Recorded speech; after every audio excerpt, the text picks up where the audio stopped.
depois que me ensinaram isso daí, bem. Estamos abrindo aqui, só para vocês saberem. Alô, alô. Vou aumentar o som aqui. Alô. Alô, 1, 2. Alô. Alô. Testando. Testando sons. Então, pessoal, deixa eu ver aqui. Minha família. Fico com saudade de você. Bem-vindos a todos a esse nosso encontro essa noite, nossa coinonia. O Senhor nos abençoe a que possamos ter, por Sua palavra, a comunhão que Ele quer que a gente tenha. Então, bem-vindos a todos. Vamos seguindo. Nossa, comigo está atingindo as distâncias que isso daí, né? Que maravilha. Todos nós, né? É uma coisa nossa, né? Que maravilha. O pessoal pergunta assim, mas e você, olha, sem nós todos, isso não seria possível. Sim, todos, pastor, e como é bom essa força, né? E assim, ontem eu tava, sei lá, eu arrastando minha xícara. Tá. Daí a gente vê assim como uma busca e a gente tenta falar, passar a palavra, né, pra pessoa e ela é tão bom, né? Porque assim, verdade. Mas você está tão sozinha, mas tu deveria fazer isso, isso e aquilo, mas por quê? Porque a nossa... Não, está na hora, já estão começando já. Então, daí assim... Isso é tudo conjunto já. Não, daí eu digo assim, meu Deus, é uma bênção, né? É uma bênção. Se eu se sentir sozinha, eu não me sinto sozinha, jeito nenhum, né? É uma bênção, assim, daí... É verdade. Claro que a gente gosta de sair, de passear tudo, mas... Normal, né? Mas... Normal. A minha vida não... Eu não tenho que ir lá. Necessidade, eu tenho que ir lá para tal lugar. Essa ideia é ótima, né? Assim teria uma dimensão, assim, né? Uma dimensão realmente de grandezas que começam a serem compostas em nós, né? Por essa graça de Deus, assim. Não é algo feito pelo homem, né? Isso causa um impacto primeiro em nós, né? E depois, certamente, isso é elevado à condição daquele nível que o Senhor falou que iria acontecer, que é esse testemunho, né? Esse toque assim a outros que estão ao nosso redor, à nossa volta. Então causa um tipo de impacto além daquilo que a gente poderia gerar por nós mesmos. E o fato da gente estar caminhando nessa dimensão de Deus e podendo expressar isso através da nossa vida e depois também de recursos assim como mídia e tudo, é algo que o Espírito de Deus está levando isso adiante, né? Como se fez nas cartas do Novo Testamento. A única maneira que todo mundo tinha para comunicar o que estava acontecendo eram as cartas, né?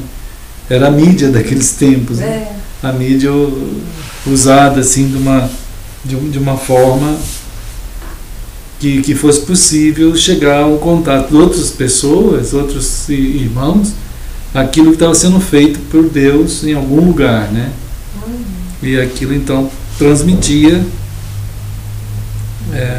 o conteúdo da verdade e realmente a gente poder estar fazendo parte de algo assim nessa dimensão. Uma Bíblia? Tem aí. Meu celular deu Tive que formatar ele lá.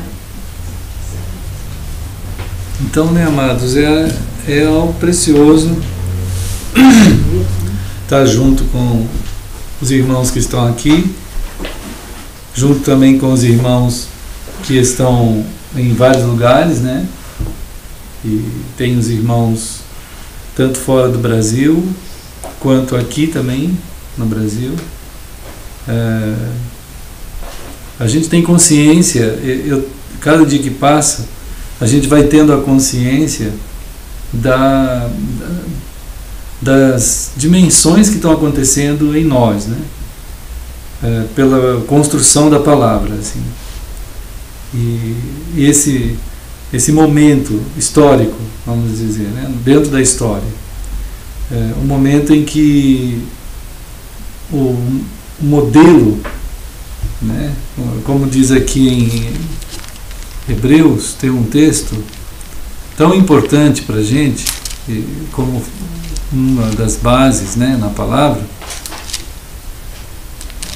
A gente tem um texto aqui em Hebreus. Quando se trata-se das coisas do Senhor, Hebreus, lá no finzinho, perto de Apocalipse, né? Hebreus, um pouquinho antes ali, tem no capítulo 8, Deus está trabalhando em alcançar a humanidade, né? Hebreus 8. Então, todo esse processo de alcance daquilo que é de Deus, ele não pode sofrer mudança. Não tem como mudar. Então, Hebreus 8, no versículo 5, 8:5, tem uma palavra extremamente importante que a gente deve guardar com muito carinho, com muito cuidado no nosso coração, né? Porque o Senhor está fazendo as coisas. É o Senhor que está fazendo as coisas, não somos nós, né? Quando a gente está acostumado a andar com Deus, a gente começa a perceber de uma distinção nisso aí, né? Deixa eu ver aqui a Pri falando assim. Estão ligados na coinonia também, a Pri e o Cris.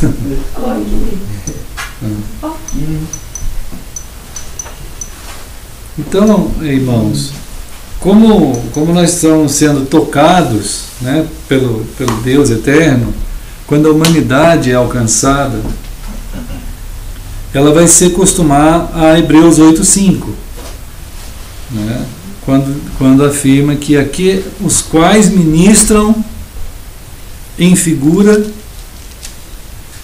e sombra das coisas celestes.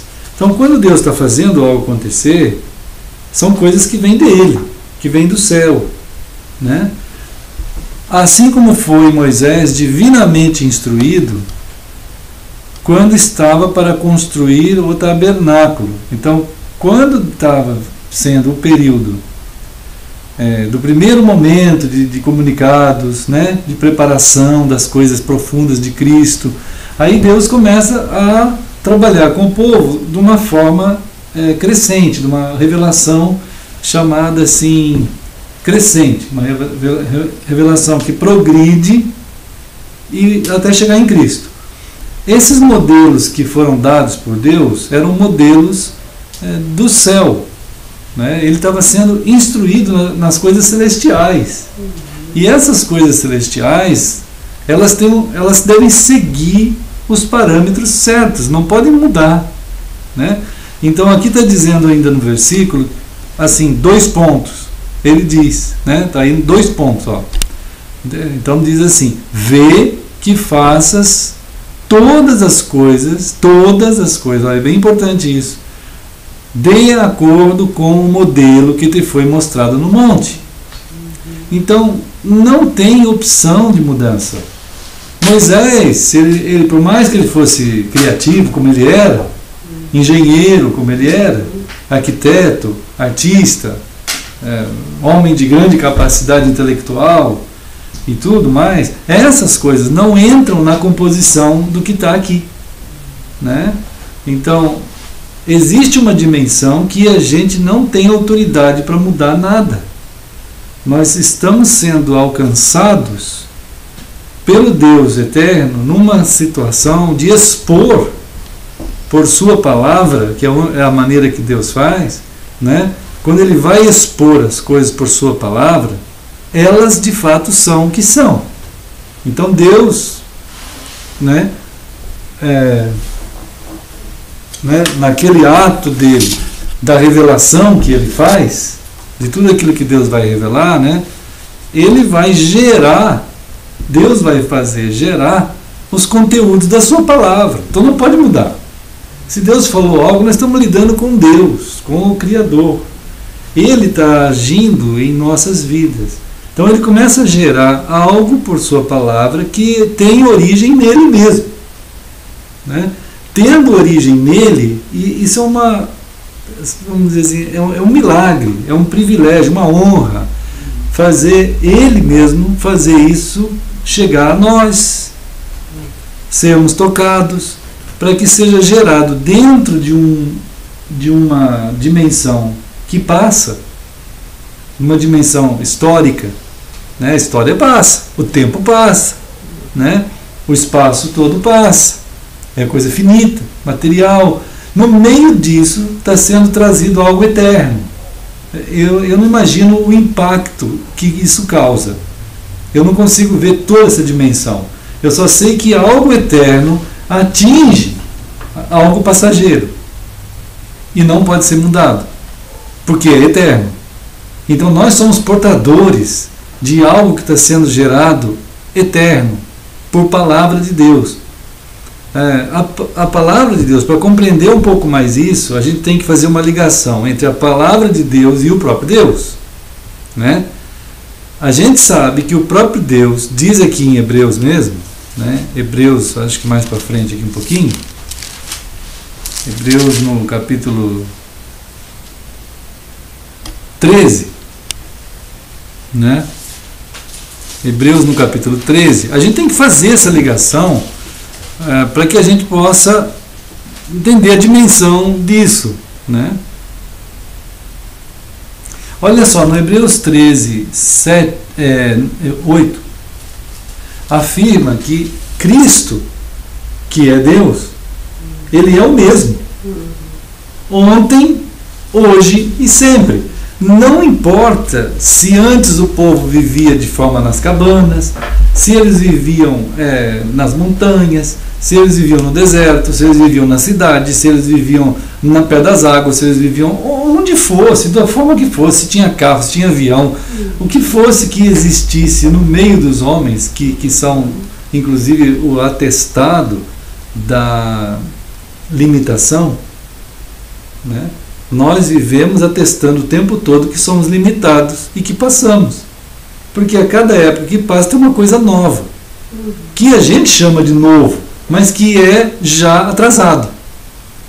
São coisas que estão atrasadas, que nós deveríamos ter acesso às coisas boas há muito e muito tempo, porque nós ocupamos uma dimensão imensa das nossas capacidades em matar, em roubar, em fazer o mal, em mentir, em ficar fugindo, em ficar sendo liso, em ficar driblando, em ficar enrolando.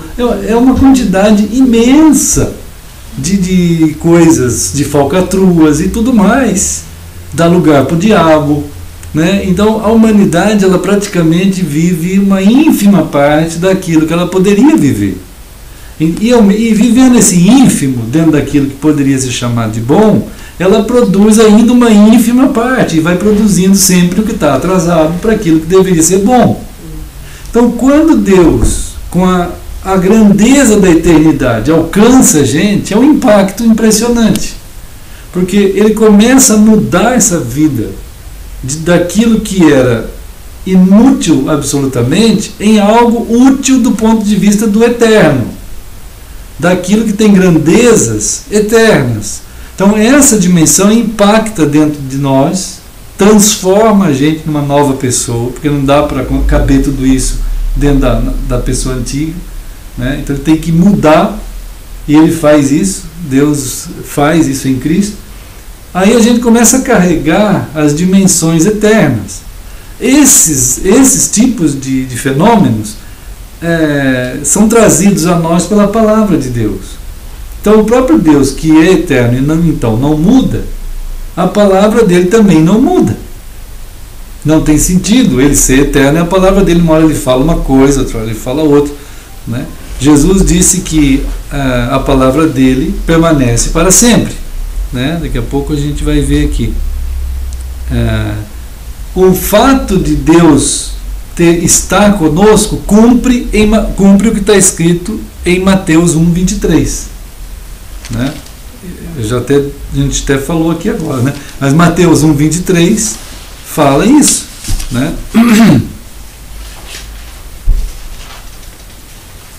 Olha só.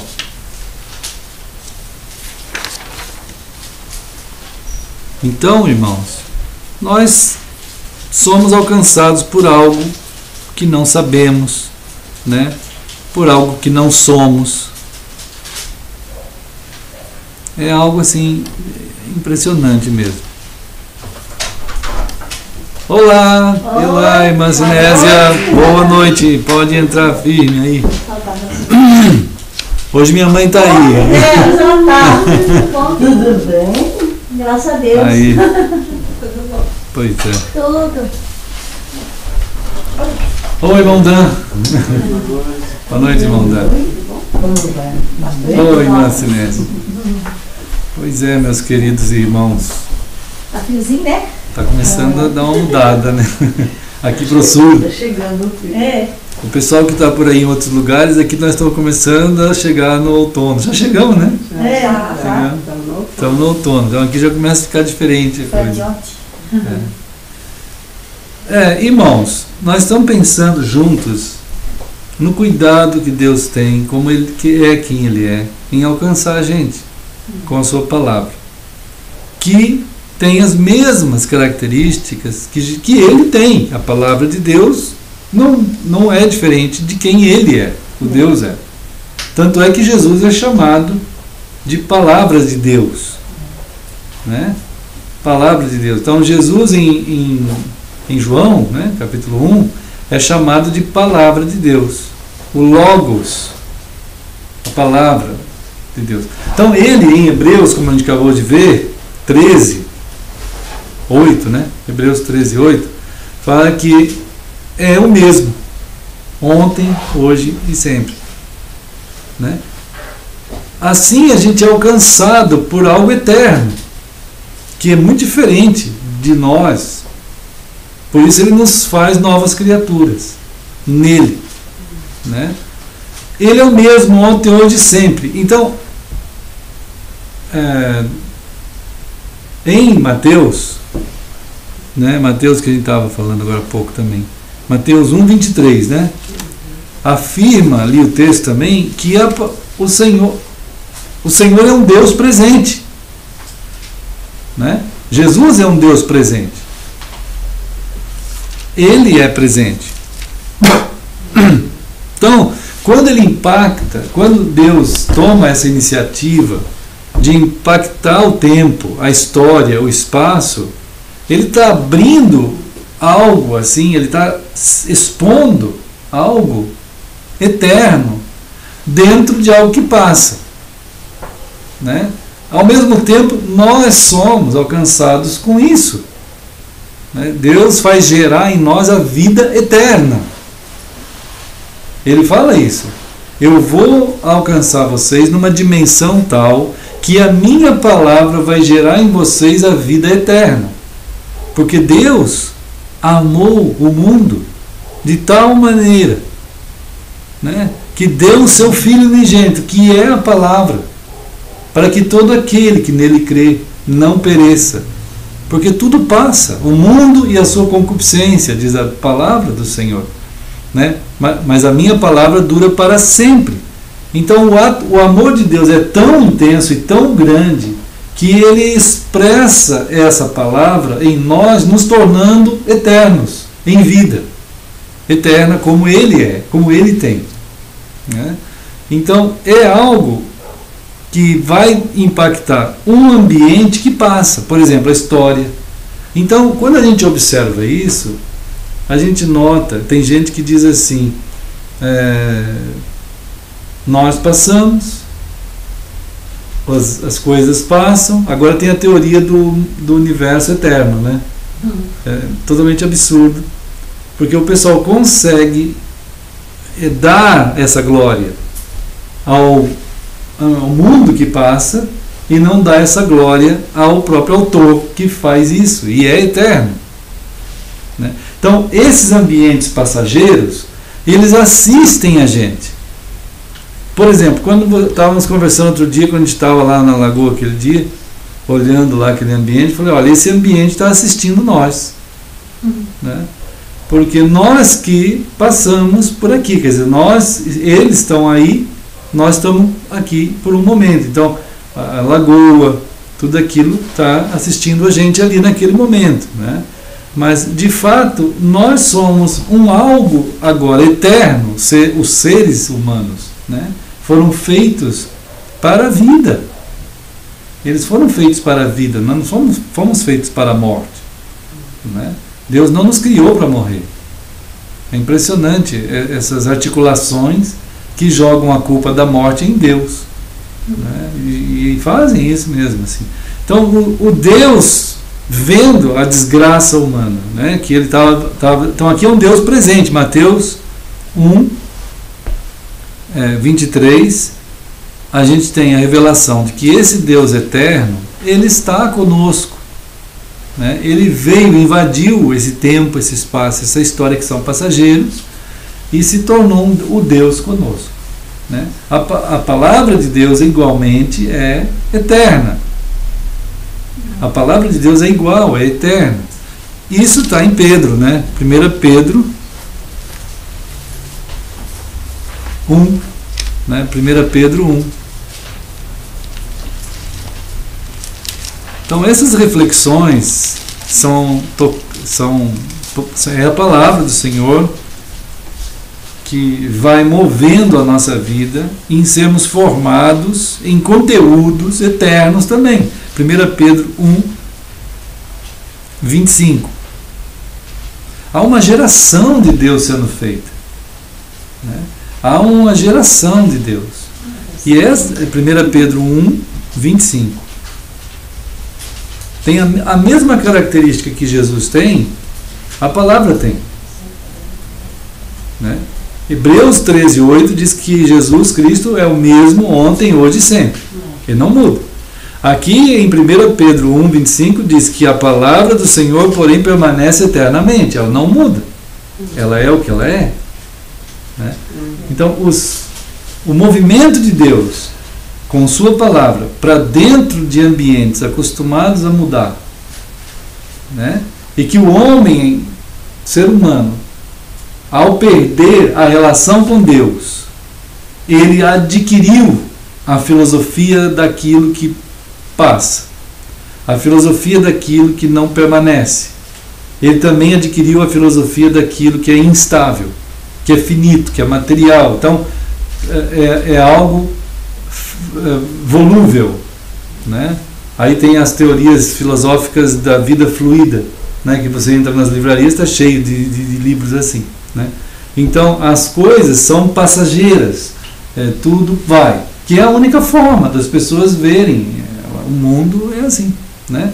Então não tem nada que permanece, não é possível ter nada a partir da visão filosófica, sociológica, histórica, tudo espacial, tudo isso. Então a humanidade, ela adquiriu o vício de pensar também de forma fluida, de forma que passa, de forma que não tem nada duradouro, né? E não há valores, de fato, então. Não tem valores, tudo altera. Ele não está acostumado com essa grandeza aqui. Como que isso aconteceu, né? Como que a humanidade perdeu o contato com aquilo que é eterno?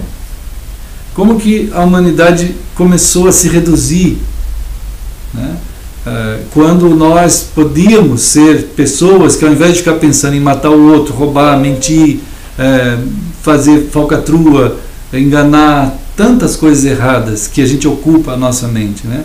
Tem até um autor muito interessante, um médico, estava conversando com a minha mãe agora há pouco, algumas horas atrás, Dr. Raul Marino, né? Ele tem um livro muito bom, ele é neurocirurgião lá na USP, em São Paulo, professor na área de neurocirurgia e tudo mais, a religião do cérebro. Então ele começou a suspeitar que as pessoas têm uma capacidade cerebral tão grande, mas que elas não usam essa grandeza cerebral que tem. Então ele começou a fazer umas pesquisas na área da fé, em que pessoas que de fato tinham a fé, mas não a religião, não é uma área religiosa, é uma área mais diferenciada, começam a acessar, a ter aventuras dentro desse ambiente cerebral. É como se você imaginasse, por exemplo, esse pedaço aqui, esse quadrado, o nosso cérebro, né? Olá! Oi, Manuela. Oi, tudo bem, Manuela? Tá tão linda. Pode entrar, irmã Luciana. Muito bem, que bom. Oi, Gabriel. Você está bom? Gabriel. Oi, irmão Sandro. Então, amados irmãos, não é fácil, não é, na verdade, possível ao ser humano perceber as dimensões que estão sendo a existência por causa da desgraça, da sua redução, né, da sua degeneração, deterioração, do seu mal, chamado pecado. Não dá, né? Não é possível. Essas dimensões eternas, grandiosas, como o Raul Marino aqui, por exemplo, né, ele começou a suspeitar a partir de pistas cerebrais. Ele falou assim, puxa vida, por que pessoas... Então aqui tem certa... Por que algumas pessoas... o cérebro dessas pessoas são atingidos naquelas áreas que de outras não são, né? Porque a maioria das pessoas estão ocupadas com esse cantinho do cérebro aqui, por exemplo, né? Tem um cantinho aqui, como ele afirma, e também já o Isaac Asimov já falava mais ou menos, ele dizia que era também bioquímico, né? Ele dizia assim, o cérebro humano teria e tem capacidades de comportar informações de milhares de vezes, de anos a mais do que esses anos 80, 90 que a gente vive aqui, né? E por que não são ocupadas, né? Então, você tem um cantinho dentro do cérebro que aqui está contido, como ele trabalha muito essa área das emoções, a área das ciências, dos saberes. Então a pessoa se forma em vários tipos de ciências, tudo vai ocupando essa área aqui que já é suficiente, essa pequenina área aqui que é suficiente. Religião, está tudo aqui, os rituais religiosos, as coisas miméticas, né? Aquelas coisas assim de imitação. Já que 10 mil pessoas ficam caminhando com a vela, eu também vou caminhar com a vela, né? Já que 10 mil pessoas estão caminhando de joelho, eu também vou caminhar de joelho, deve ser bom, né? Se a gente fizer isso, sei lá, milhares de pessoas estão levantando, como a gente viu outro dia, o Edir Macedo vendendo aqueles escrituras do céu, né? Aí o pessoal levanta a escritura do céu assim, milhares levantam também, sabe, irmãos? É um negócio louco. E aí os caras lá dentro dessas igrejas ficam dizendo, olha, vocês têm que comprar, é um acordo com Deus, né? Coisas loucas, né? Então tudo isso cabe nesse cantinho do cérebro que já está bom demais, sabe? As pessoas são aqui, tudo serve aqui. Mas e essa outra área imensa que da nossa... Bom, o cérebro ainda é um hardware humano, né, uma ferramenta humana que foi feita por Deus, que deveria ser utilizado com toda a sua potencialidade para aquilo que Deus nos fez para ser usado, né? Mas o pecado reduziu tanto a nossa vida que a gente não consegue sair daqui. Aí algumas pessoas são alcançadas pelo Senhor, algumas pessoas são tocadas por Deus e são transformadas por Deus e começam a acessar dimensões espirituais transcendentes, né? De imensas categorias de valores que Deus afirma que existem nele, por meio dele e para ele em sua palavra, vai compondo a gente no caráter, vai compondo a gente na moral, na ética, né? E aí a tia Bá fez a cirurgia dos olhos, né? Do um olho. Eu tive lá hoje de manhã, aí foi uma grande bênção, né? Porque tinha ali a Nair, tinha a Virgínia, que é a irmã da Nair, aí chegou o marido da Virgínia, que esqueci agora o nome dele, né? Né? Aí liga lá a Jane, que é a irmã da Nair, que mora em Brasília, e queria muito falar comigo, com a gente, assim, porque ela falou que fica vendo nós aqui, lá de Brasília, e fica querendo perguntar umas coisas. Então aquele momento ali foi muito impressionante, porque houveram perguntas, né? E alguém falou assim para a tia Bá: ô tia Bá, você agora tendo operado, você vai ver dívidas que você não via. Você vai ver coisas que você não via. Aí a tia Bá ficou falando isso aí, né? Aí realmente aí a conversa foi chegando a dimensões mais profundas do que as dívidas, né? Mas ela falou, graças a Deus não tem dívidas, mas aquilo vai melhorar muito a visão dela, né? Que ela estava começando a ficar com a visão ruim, né? Mas em Salmo 119, no versículo 18, o Senhor diz que Ele vai fazer uma cirurgia na nossa visão, de tal grandeza, que você vai começar a ver coisas que você não via. Entende? O Salmo 119, 18 diz assim, o próprio salmista escreve assim: Senhor, desvenda os meus olhos, quer dizer, tira a catarata dos meus olhos, aquela imensa catarata do Iguaçu, que está caindo na frente dos meus olhos, né? Para que eu possa ver o que tem depois. As maravilhas da tua lei. Ele não consegue. E ele era hebreu. Ele lia a Bíblia todo dia. Mas ele sabia que tinha lá nos olhos dele uma catarata. Até a Virgínia falou assim: pastor, eu não estou indo em mais nada, eu não vou em lugar algum, mas eu vou fazer essa pergunta porque vocês pensam diferente. E ela olhou para mim assim para ver qual seria a minha reação, né? Eu falei: mas pastor, né, como é que eu posso discernir, como é que eu posso falar para o pessoal dessas igrejas o que eu vi lá dentro? Eles não aceitam. Eu falei: olha, Virgínia, é muito triste essa tua afirmação, porque há uma catarata que caiu ali na frente dos olhos, igual aconteceu nos hebreus.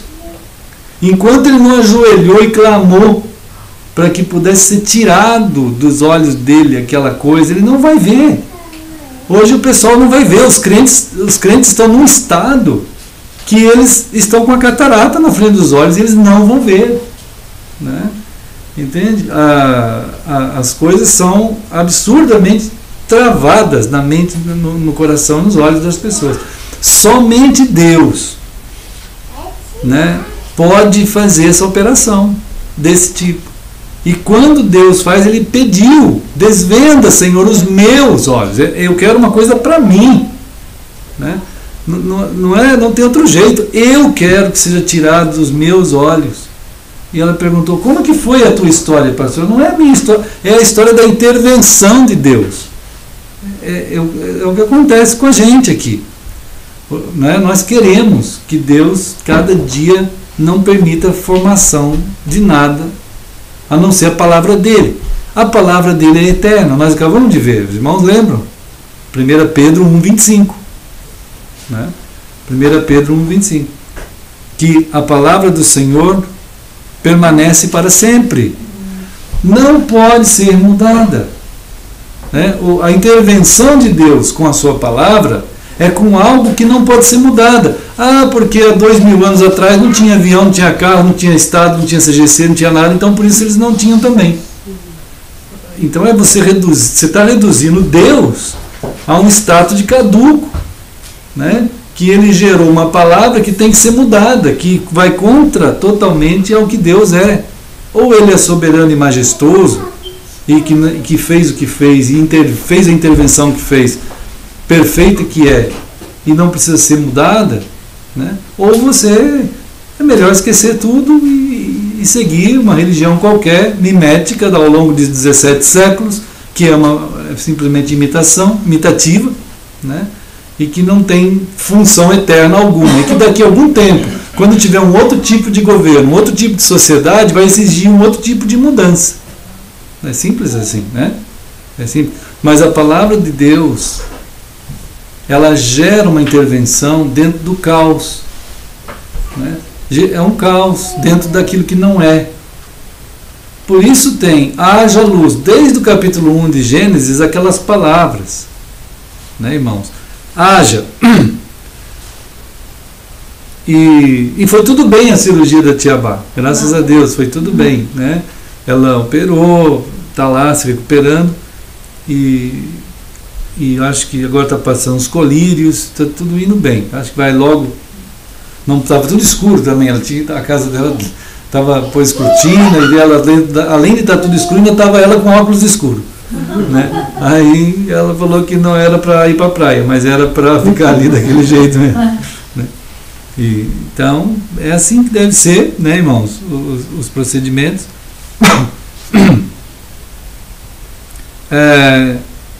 Ela fez aniversário semana passada, né? Ah, ela fez? Olha ela só. fez dia Que 18. Ela fez no dia 16 anos. No dia que ela fez a cirurgia, ela fez aniversário. Mas que ela tem. Ela ligou pra gente, porque a gente gosta de fazer surpresa pra ela. Aí pra não ir lá porque ela ia fazer a cirurgia. Ah, tá bom. Mas deixa ela chegar aqui, a gente faz a gente canta parabéns. Então, amados, graças a Deus ela está indo bem. Mas as ações de Deus, então, ela vai gerar uma ação dentro daquilo que passa, né? É claro que Deus nos fez a sua imagem e semelhança, com toda a amplitude. Esse médico teve um discernimento, ele é um cristão, ele ficou pensando em dimensões mais elevadas e começou a compor uma teoria de que de fato a gente tem uma área dentro do nosso cérebro que está preparada para receber as revelações da palavra de Deus.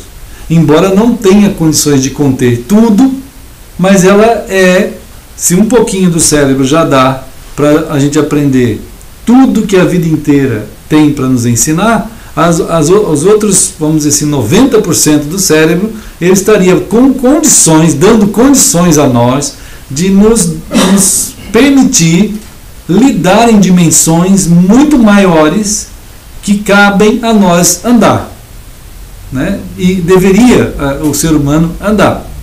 Ele não anda nessas dimensões por causa do que aconteceu em Gênesis, né? Deus afirmou aqui em Gênesis, no capítulo, sem a gente ler isso e sem a gente ajudar as pessoas a receber esse diagnóstico, eles vão continuar na ignorância e nas declarações e conceituações absurdas, né, irmãos? Então aqui em Gênesis, bem no comecinho, no capítulo 2, né?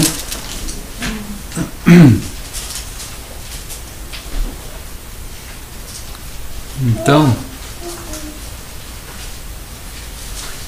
Gênesis, lá no capítulo 2, 17, a gente tem uma palavra muito incrível aqui, bem incrível no sentido do modo de falar, mas é crível, bem incrível, né? Mas diz assim, Gênesis 2,17, Deus está dizendo para o ser humano assim: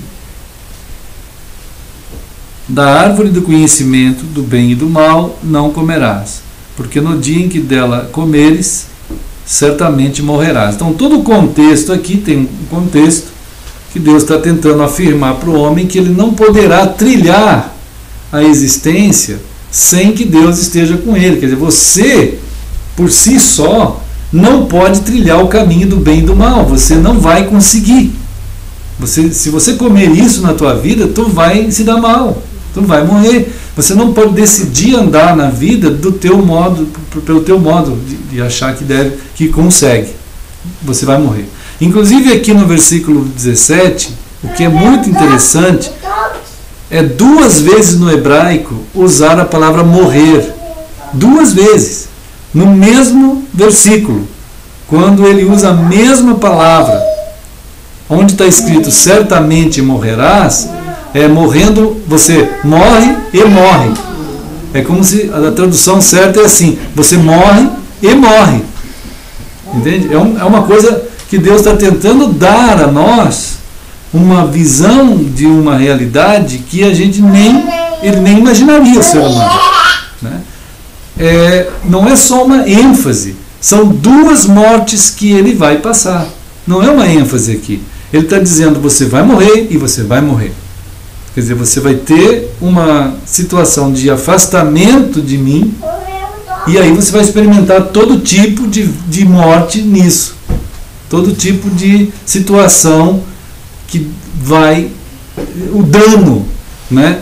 Você foi danificado, você será danificado de uma tal maneira, né, que vai haver uma morte eterna em você. Você vai ter... E tudo que decorre dessa morte eterna, que são as relações que você vai desenvolver na tua vida, serão dentro desse aspecto da morte. Você vai ser um filho da morte. Você vai ser um decorrente da morte. As tuas ações decorrerão da morte para a morte. Isso é algo tenebroso demais, terrível demais, né? Por mais que alguém faça algo bom, ele vai estar decorrendo da morte para a morte. Por isso que não adianta alguém ser bom e não vai para o céu por ser bom, porque ele tem uma raiz que foi decorrente da morte, e ele vai indo para a morte, mesmo sendo bom, né?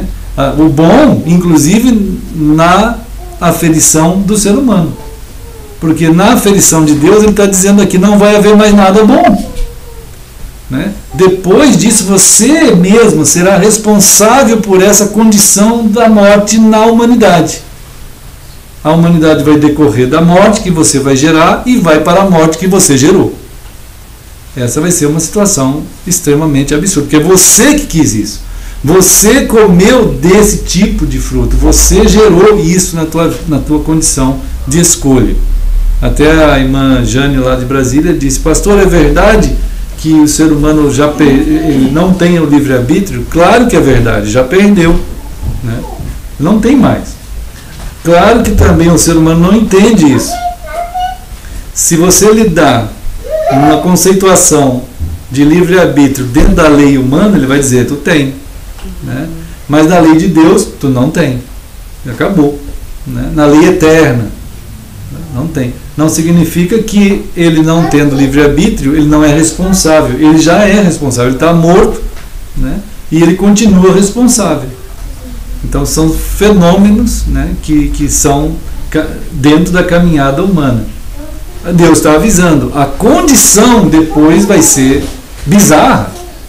Você não vai conseguir desenvolver os saberes de forma plena. Não vai. Então a intervenção de Deus, irmãos, ela não pode ser mudada. Quer dizer, ela é o que é. É a própria vida fazendo uma intervenção na morte, né?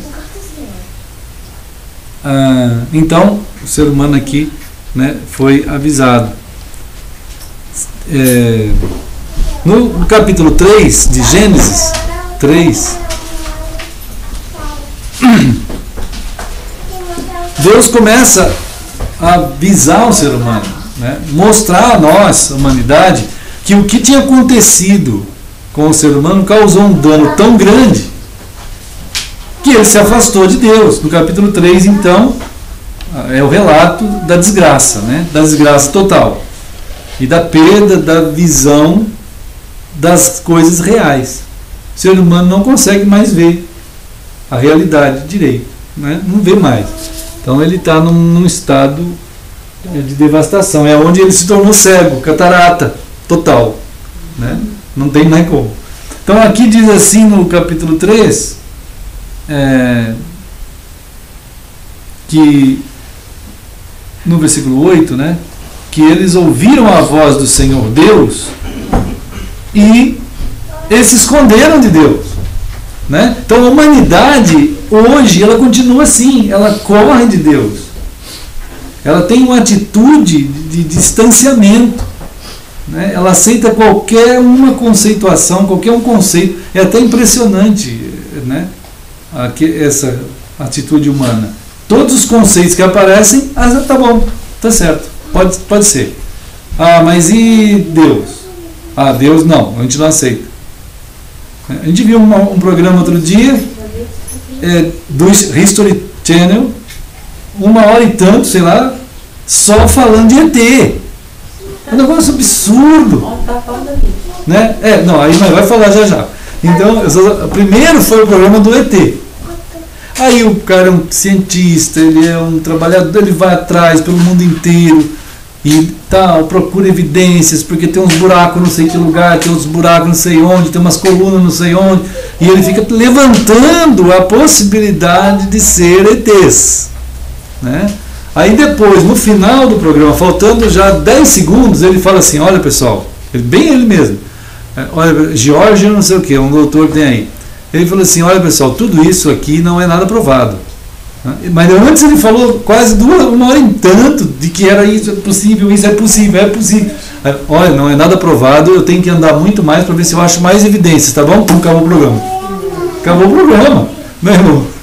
Aí tá, acabou o programa, já começa outro, falando de que tudo que Jesus disse não é verdade. Isso é um absurdo.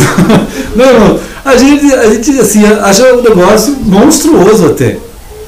Porque exatamente. Uma magia eterna, que eles tentaram esconder a magia por trás das palavras dos outros livros. Coisas loucas, sabe, irmão? Aí começa tudo que é tipo de diluição, né, através de artifícios, argumentos, que você não tem fundamento algum, são bastante gente titulada, mas que realmente são aliciados pela sua crença ante-Deus, que vão dar algum parecer, eles não se comprometem. Eles não se comprometem dizendo diretamente, afirmativamente isso, taxativamente não existiu Jesus, ou historicamente isso não é verdade. Não vão falar isso. Eles só vão dizer que é bem possível que aquilo tudo não tenha havido, que realmente Jesus é uma figura que tenha sido diferente do que diz a Bíblia, por causa disso, daquilo. Então lança a dúvida anti-palavra da Bíblia, né? E até mesmo hoje no assunto lá, nós tivemos a pergunta sobre a postura da cidade de Florianópolis em dar à nossa cidade uma lei de que tem que ter Bíblias em escolas públicas e particulares. E então surgiu aquela confusão na cidade, o pessoal debatendo, porque o Estado é laico, porque a cidade sei o quê, blá. Então eu falei assim, gente, vocês não têm uma noção direito, nem mesmo histórica das coisas. Por exemplo, se você for fazer uma viagem hoje é até muito mais perigoso ainda, lá para o Oriente, e levar uma Bíblia, você corre um risco imediato de levar um tiro na cabeça. Você entendeu? Só porque você está com uma Bíblia na mão. Lá no Oriente. O Oriente não vai desprezar o Alcorão, mas nunca. Ai de ti se pisar no Alcorão lá no Oriente. Ai de ti se você pegar o Alcorão e rasgar em praça pública. Mas ai de ti.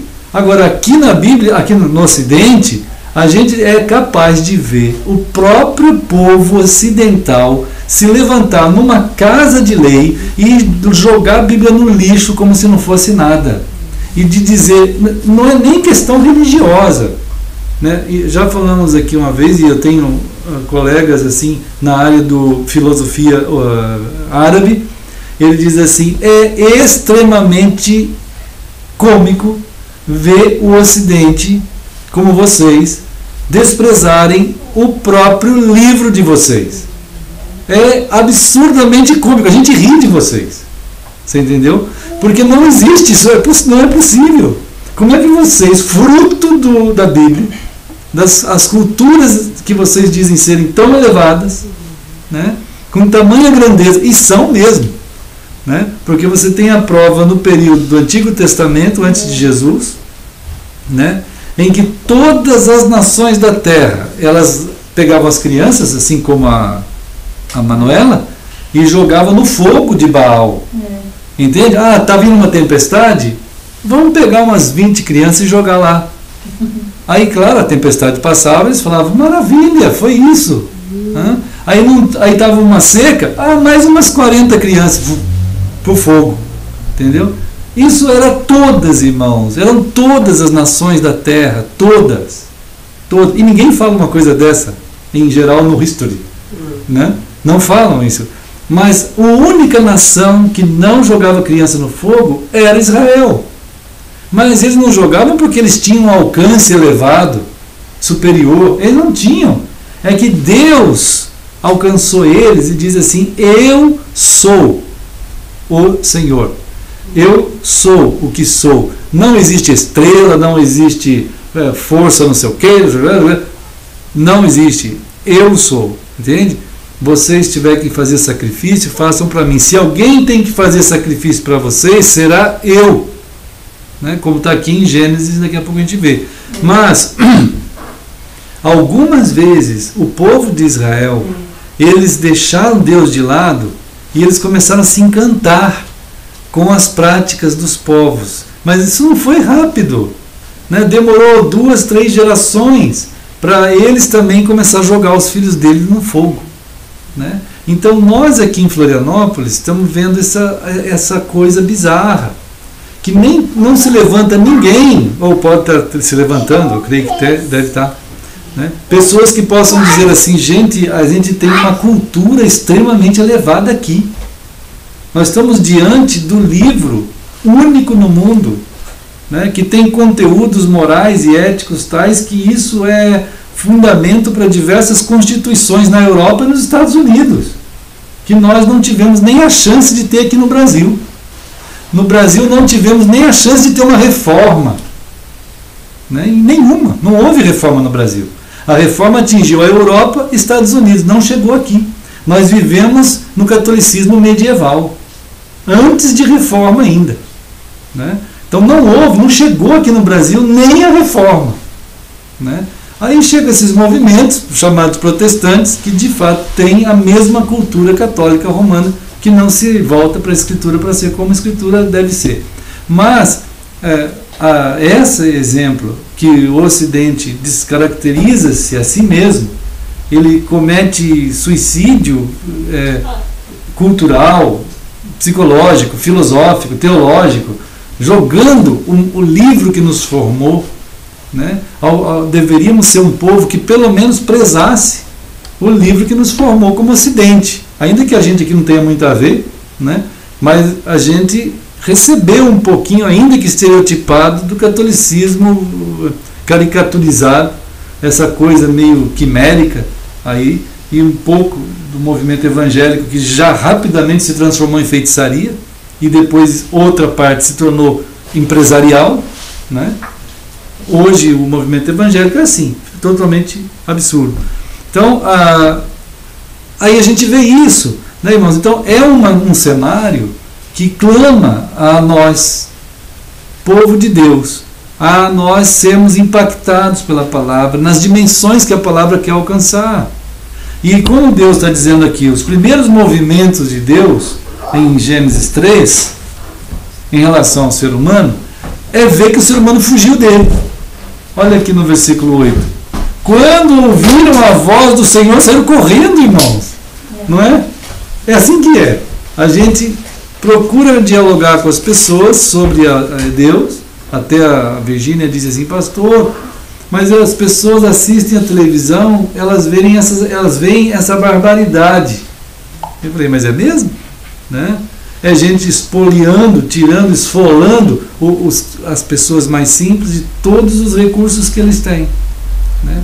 E por outro lado, essas igrejas praticamente faraônicas, que são chamadas de igrejas e não são. Né? Não são. A voz de Deus a esses ambientes não faz efeito algum. Esses daí estão totalmente anticristo. Né? O povo que vê isso daí, observa isso, eles ficam assim, mas o que será que é certo? Né? Eu prefiro não querer nada. E isso foi um grande debate hoje de manhã lá com todo mundo ali. Né? Como que eles vão querer alguma coisa? Então nós, o povo de Deus, precisamos estar prontos para ajudar esse pessoal a perceber que nem aquilo, nem isso, nem nada disso tem a ver com a palavra do Senhor.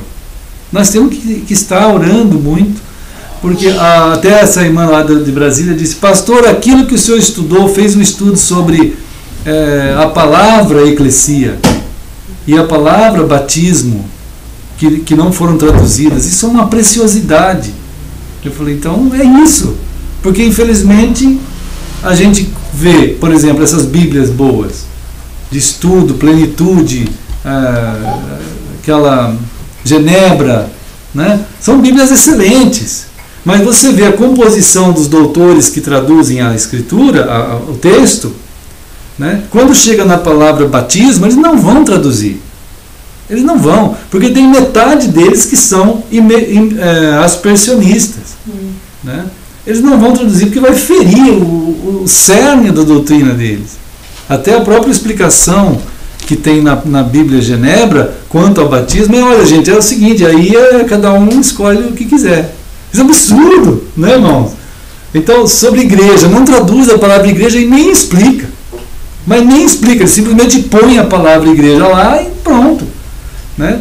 Não tem a distância entre o que nós lemos e o significado é de mais ou menos quase 18 séculos, 19 séculos. O significado não tem mais acesso ao povo. Então cabe a nós estarmos preparados para responder a razão da esperança que há em nós. Né? Então esses textos aqui, que aponta o ser humano correndo de Deus, é a realidade que a gente vê. Né? Quando Jesus fez aquele milagre em Marcos, a gente falou um pouquinho outro dia assim, disso.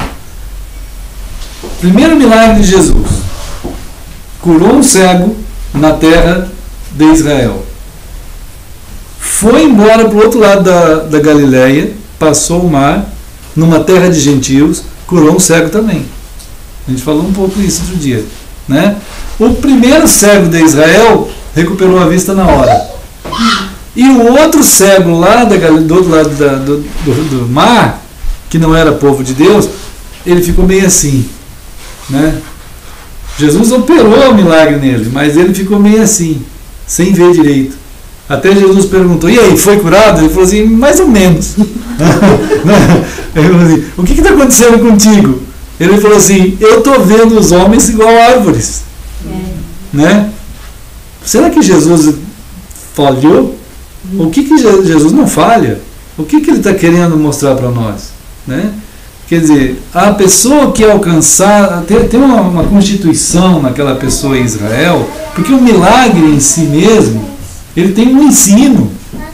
Aquela pessoa de Israel, ele está sendo tocado pela palavra de Deus e ele vê imediatamente o que significa. A palavra de Deus culturalmente chegou nele, espiritualmente tocou ele naquela hora, e ele, com todo aquele conhecimento e relacionamento, foi fácil, ele viu. Né? Aquele outro do outro lado do mar, ele não tinha nada, ele não conhece nada de Deus, nada. É nós, esses somos nós. Né? Quando a gente não sabia nada de Deus, não sabia nada mesmo. A gente não teve uma cultura bíblica de 5.000 anos, como Israel teve. Não tivemos nada. Né? Era um absurdo a nossa relação. Era nada. Né? Aí chegou a palavra de Deus lá do outro lado. O primeiro momento é difícil. Vai revelar que o coração da pessoa, além de não ver direito as coisas, ele vai definir errado as coisas. As primeiras mensagens da palavra de Deus que chega, na pessoa, ele vai dizer assim, ei, eu acho que homens são árvores. É um pluralismo absurdo. Quer dizer, eu estou vendo árvores andando. Então os homens são assim. Quer dizer, então a verdade é que nós somos árvores andantes. Mas não é verdade isso. Mas para ele, naquele primeiro momento, aquelas revelações da palavra faz uma confusão. Ele mistura. Então, a gente tem que ficar com aquelas pessoas mais tempo. Jesus está tentando dizer assim, você tem que ficar com ele mais tempo. Na segunda intervenção de Jesus, aí ele viu claramente. Ele falou, agora eu vejo. Ele ficou feliz, né? Então, a questão dos atos de Deus, em primeiro momento, a pessoa vai sair correndo, né? Como diz aqui, e ficaram lá escondidos entre as árvores do jardim. Mas Deus foi atrás deles e fez aquela pergunta, né? Onde estás? Quer dizer, a palavra que alcança as pessoas. Então, nós somos alcançados pela palavra, a palavra alcança as pessoas que nós amamos e que nós trabalhamos, né? Ela vai alcançar.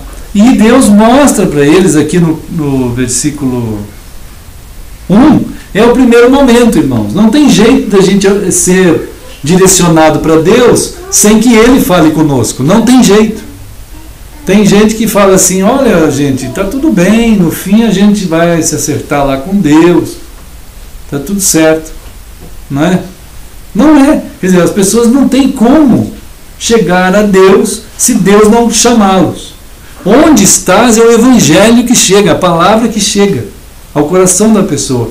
Então Deus está usando nós, cada um de nós. Onde estás é a primeira ação, é a primeira intervenção, né? É o confronto, né? É o ato do impacto da palavra.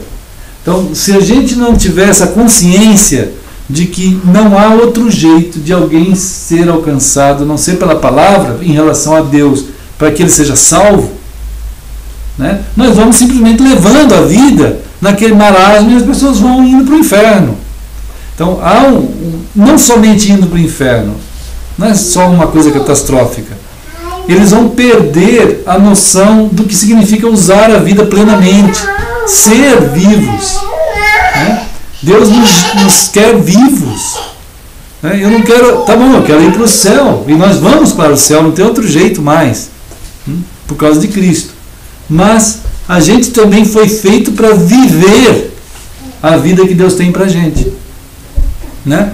E essa vida só pode ser gerada em nós pela palavra também, pela palavra de Deus, né? Não tem outro jeito, né?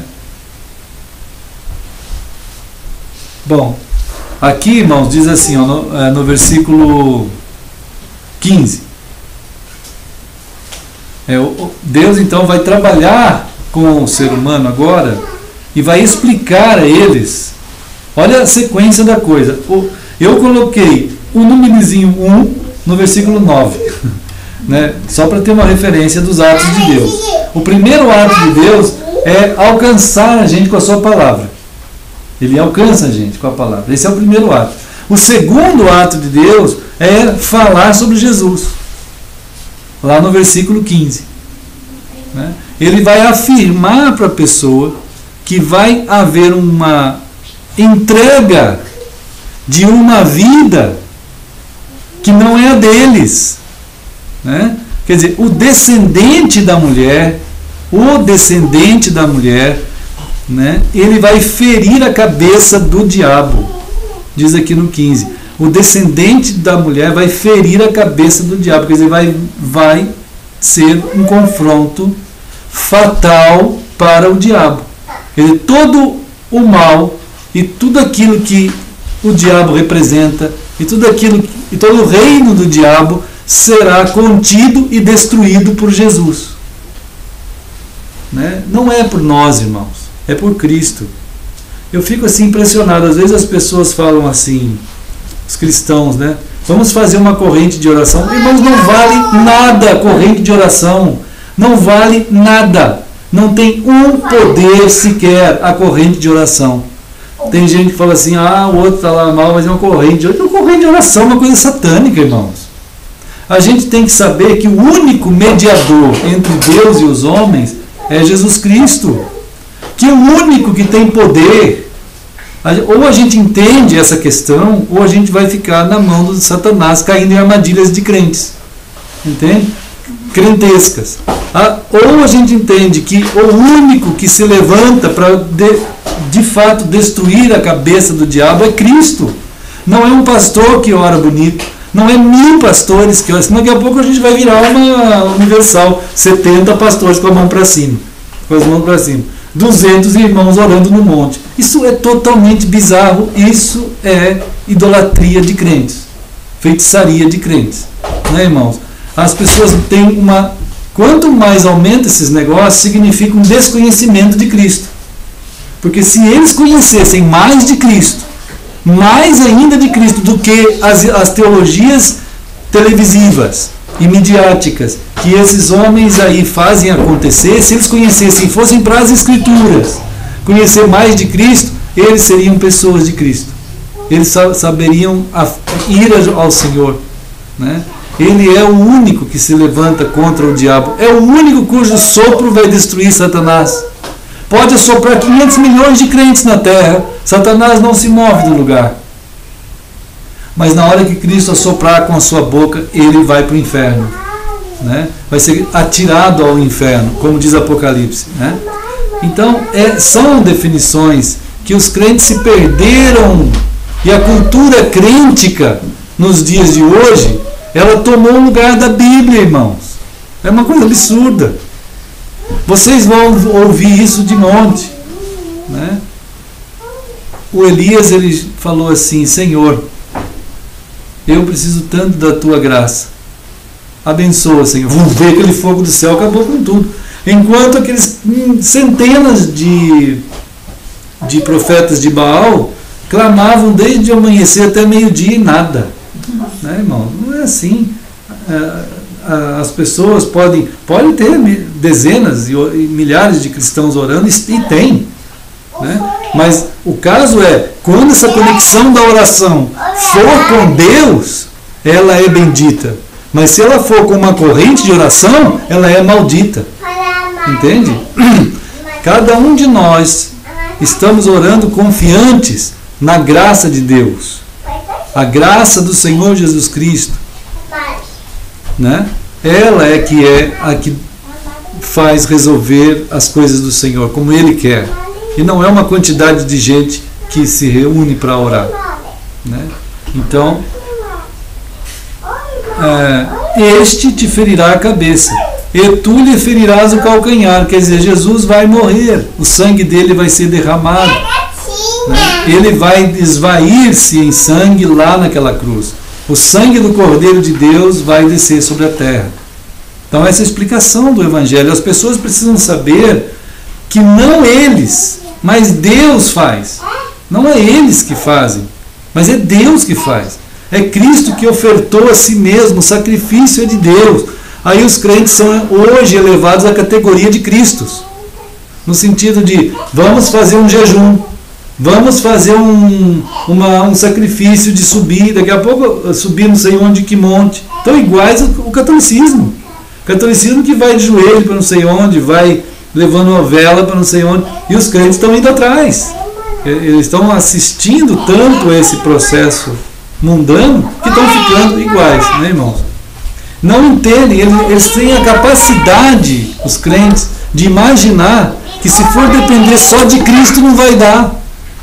Precisa também da gente fazer alguma coisa nesse sentido. Temos que pular todo mundo na cruz e ficar lá colado junto com Jesus. Então é uma aberração teológica, né, irmãos? Cristo é que venceu Satanás, é Ele que morreu na cruz. É o que está escrito aqui. E o terceiro ponto que está aqui em Gênesis 3 é o que está escrito no versículo 21. Né? Olha só, o Senhor Deus, Ele fez vestimentas, é o Senhor que fez as vestimentas do cordeiro que Ele matou. Olha que bendito isso aqui, isso é maravilhoso. O Senhor matou o cordeiro, pegou a pele do cordeiro, foi a primeira morte que teve no mundo. A primeira morte foi de um cordeiro que estava sendo as vestes do ser humano pecaminoso, que estava sendo vestidos por Deus. É só Deus que pode nos vestir. Não tem como a gente fazer a vestimenta da igreja, né? As pessoas dizem assim: Vamos para a igreja. Como assim vamos para a igreja, irmãos? É um absurdo, não existe essa frase no Novo Testamento. Não existe. Já pensou a distância disso? Né? Vamos para a igreja. Então isso é um absurdo. Então nós estamos em Cristo. É Ele que é a nossa veste eterna. Né? Então Deus mostrou ao Adão e a Eva que eles precisavam ser vestidos por Deus, cobertos com a pele do Cordeiro, com o sangue do Cordeiro. E eles foram vestidos assim. Quer dizer, todo ato que traz a nossa vida de volta para Deus, só Deus pode fazer tudo. Não tem nada que nós possamos fazer. Né? Bom, está escrito isso em Efésios, né, irmãos? Efésios, no capítulo 2. Está mais explicado em Efésios, né? Olha lá. Então, o modo de vida é assim também. A gente vai viver uma vida desse jeito, em Cristo. Efésios é o texto de Deus que mais fala em Cristo. Nós fomos vestidos em Cristo na salvação e devemos continuar vestidos de Cristo sempre. Sempre. Né?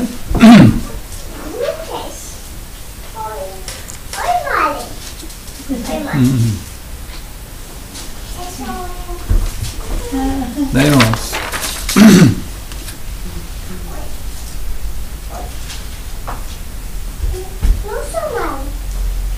Olha só, Efésios no 2 diz assim. No 8, 9 e 10, né? Efésios 2. Bom, é extremamente importante a gente estar sendo lido por Efésios, viu, irmãos? Assim, eu fico impressionado, assim, o povo de Deus, ao invés de ir para essas dezenas e centenas de pastores que tem pelo YouTube aí, ele devia abrir a palavra de Deus, a Bíblia, assim, ó. Devia pegar a Bíblia e não ler, ser lido pela palavra de Deus. Pegar Efésios e ficar ali. Senhor, enquanto ele não tiver a plenitude da certeza de que ele está sendo lido pela palavra, ele não para de orar. Aí ele vai orar e clamar, Senhor, no meio de milhares de vozes que estão saindo, essa multidão de gente falando para todo lado, todo tipo de mensagem, eu quero a tua mensagem, está aqui a tua palavra. Eu vou me expor à tua palavra. Eu quero ouvir o que o Senhor tem a dizer e o que o Senhor tem a fazer em mim. Né? Então, Efésios 2, né? Diz assim, no 1, olha o 1, versículo 1.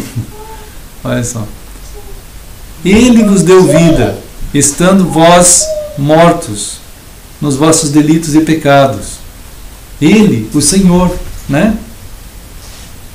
Nos vossos delitos e pecados. Que toda a nossa condição que foi adquirida lá no Éden, no Gênesis, que nós lemos e vimos, agora foi arrancada por causa dele. Né? E esse tipo de vida, nós andávamos, diz o 2, olha, nós todos andávamos, segundo o curso desse mundo, segundo o príncipe da potestade do ar. Olha só, irmãos, a palavra de Deus diz que existem ambientes diferentes na existência nossa. Nós temos o ambiente terreno, aqui terreno, o ambiente que é material, finito, né? Que é palpável, assim, isso é um ambiente. E tem um outro ambiente, chamado do ar, ambiente do ar. Estão vendo aqui a palavra? Ambiente do ar. Lá no capítulo 6, fala também que esse lugar aqui chamado de ambiente do ar é aqui chamado de quê? No versículo 12, 6:12. 6:12 diz que esse ambiente na existência da gente, que está interagindo conosco, irmãos, está interagindo conosco. Né? Ô, pessoal, vocês estão ouvindo uma criancinha falando aí? Ela está falando no celular, é a Manuela. A Manuela que está falando que é a Samira. É a Manuela, está ali, ó. Olha lá, deixa eu mostrar para vocês. Olha lá. Tá vendo a Samira? A Manuela? Oi, Manuela. Oi, Manuela. Faz um oizinho, pastor. Faz. Faz. Está aparecendo. Tá aparecendo. Tá vendo, pessoal? Ela está lá interagindo com alguém. Lindinha, né? Tudo bem? Por isso que a gente fala, não desliga o celular, porque pode ser que alguém queira falar com a gente já recebe a ligação e já ora. Né? Nunca nós devemos desligar o celular. É uma maneira hoje que a gente tem de ligação com as pessoas. Né? Então, pode deixar no como é que é? Vibracal. Ela estava no Vibracal, por isso que a gente não ouviu o toque. Então, irmãos, olha só, Efésios 6,12 diz assim que, como que chama esse ambiente não material, não finito, assim, não palpável? Como é que é chamado aqui? No 6,12. Nas regiões celestes. Olha aí. Estão vendo? Estão interagindo conosco, irmãos.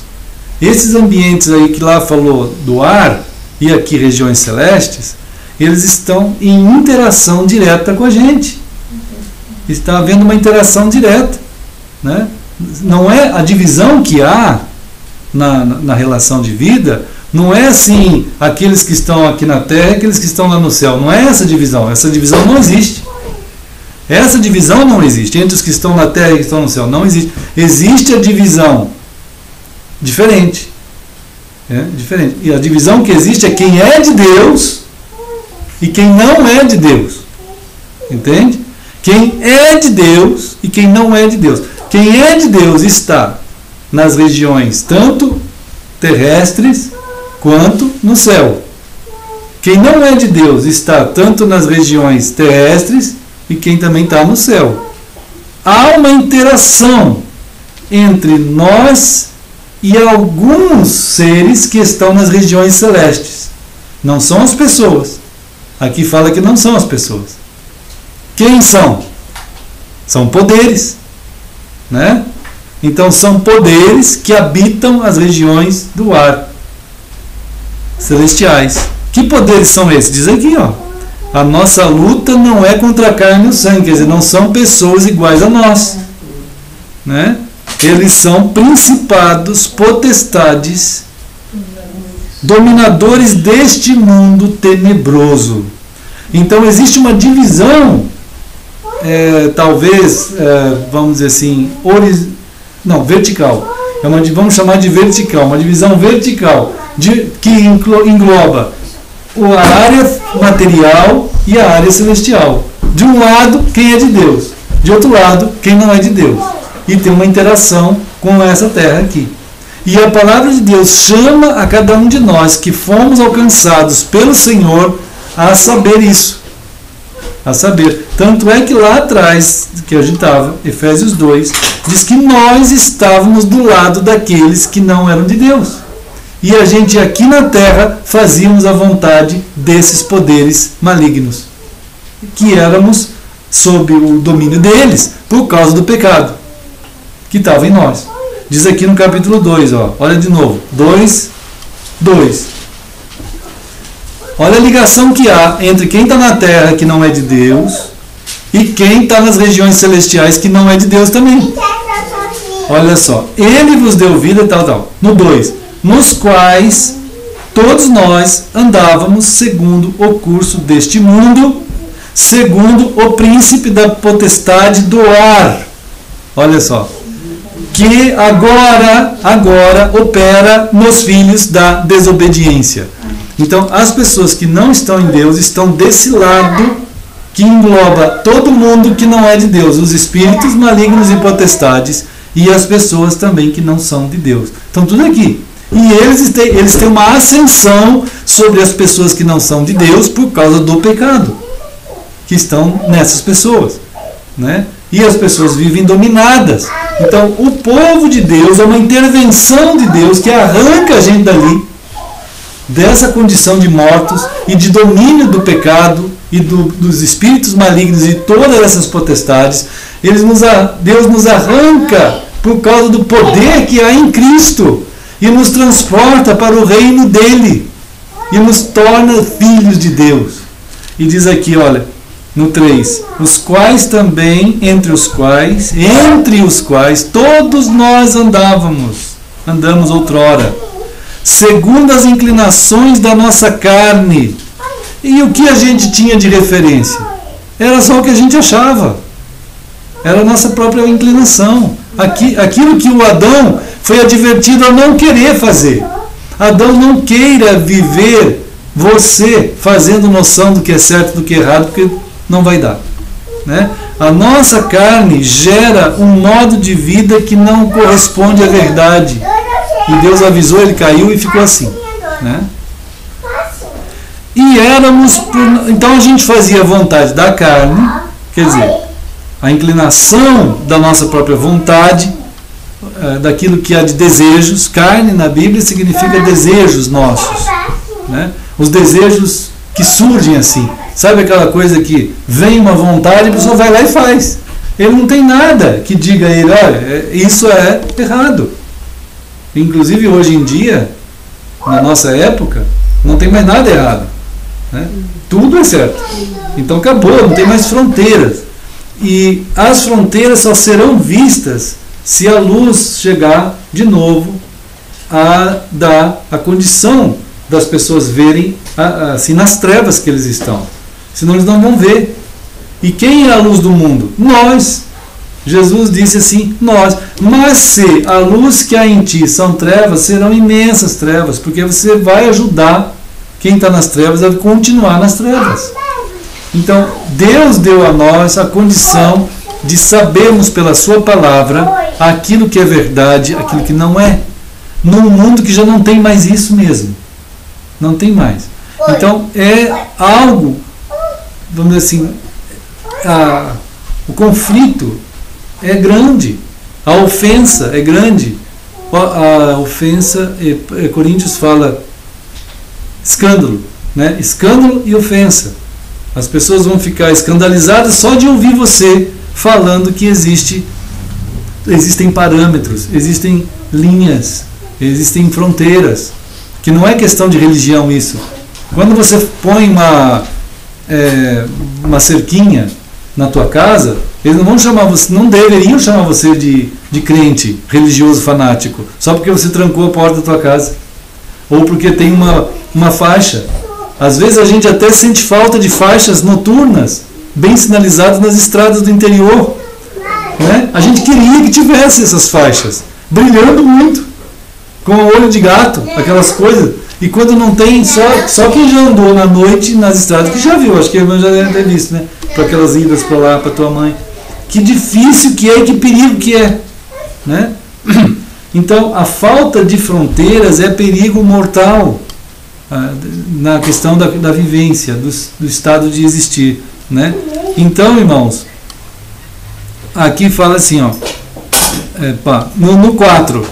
no 4 diz Efésios 2:4, mas Deus, sendo rico em misericórdia, por causa do grande amor com que nos amou, e estando nós mortos, quer dizer, não tínhamos nada para acrescentar a Deus, nada para fazer junto com Cristo na cruz, né? Tem pessoas que às vezes são alcançadas por Deus e ainda ficam pensando assim, acho que algum dia, se eu fizer as coisas bem boas, eu vou para o céu, mas se eu não fizer, eu não vou. Quer dizer, é aquela mesma máxima de desconhecer Cristo, e o que Cristo é, e o que Ele fez naquela cruz, né? Naquele momento da intervenção de Deus, na cirurgia, no ato de Deus agir sobre a situação, né? Então, o que Cristo fez é impossível qualquer poder tirar você das mãos dele, né? Então você está alcançado, É claro que não foi por teu poder ou tua bondade, como diz aqui, olha, estando vós mortos, né?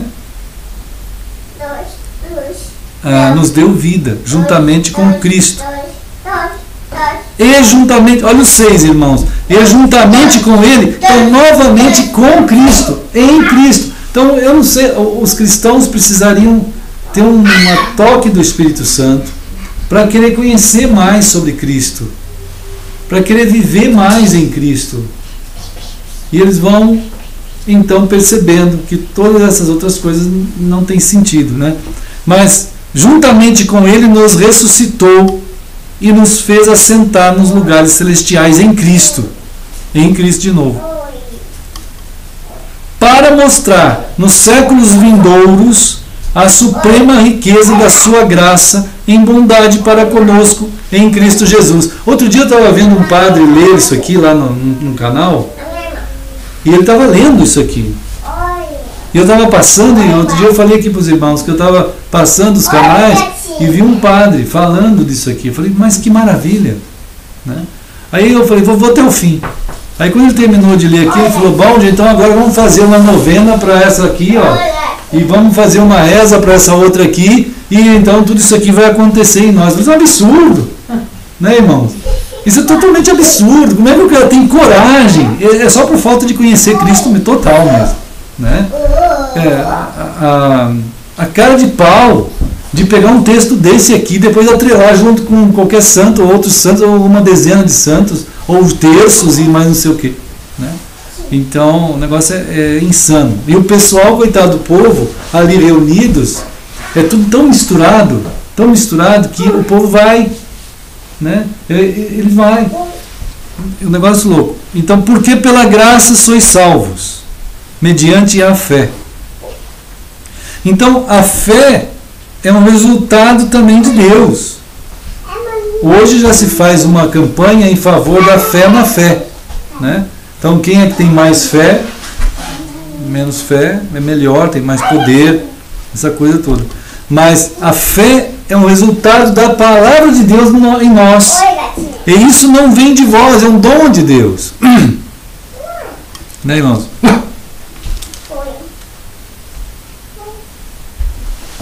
Olha, irmãos, diz assim, ó, diz no 9, olha o 9, não de obras, quer dizer, não há nada que a gente possa fazer ou qualquer pessoa possa fazer, né, para que ninguém se glorie de nada, porque somos feitura dele, foi ele que fez a gente, ele que teceu a nossa vida, ele que gerou a nossa vida, é a geração de Deus, é a geração de Cristo, no DNA de Cristo, né? Para as boas obras, as quais Deus de antemão preparou para que andássemos nelas. Então, quem que preparou para nós algo para a gente andar? É Deus que preparou, né? Não é uma denominação, não é uma cabeça de pastor que vai gerar para nós aqui uma espécie de plano para a gente ir no acampamento, ou para a gente fazer. Tudo isso pode até ser interessante, passear, fazer umas voltas por aí, tudo. Mas eu não posso gerar um projeto de vida em termos de diretrizes, porque é o Senhor que vai fazer isso. É Ele, né? E como é que Ele vai agir em nós? Nós somos o seu corpo, né, irmãos?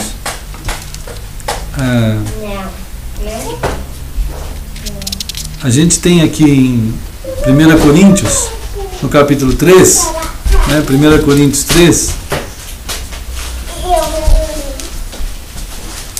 vamos ver. 1 Coríntios. A gente já viu, né? Mas é tudo dentro de um contexto, de uma composição. 1 Coríntios, importantíssima. 1 Coríntios 3. No versículo 9, ele fala assim: porque de Deus nós somos cooperadores. De Deus, todos nós. Nós somos lavoura de Deus. Estão vendo aí? Né? 1 Coríntios 3, 9. 1 Coríntios 3, 9.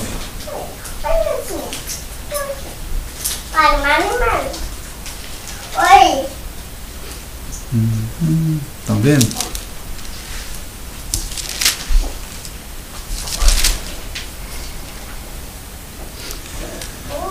Olha lá, somos cooperadores de Deus, né? Companheiros, também pode ser a palavra traduzida aí,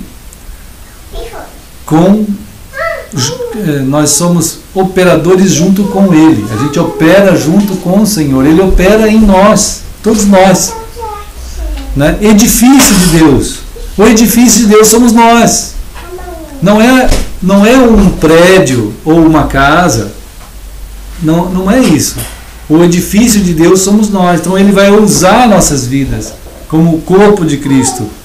O corpo de Cristo, como chama aqui na 1 Coríntios 3, 16 e 3, 16, olha só. 3,16. Não sabeis que sois santuário de Deus? Então, nós somos o edifício de Deus, nós somos o santuário de Deus.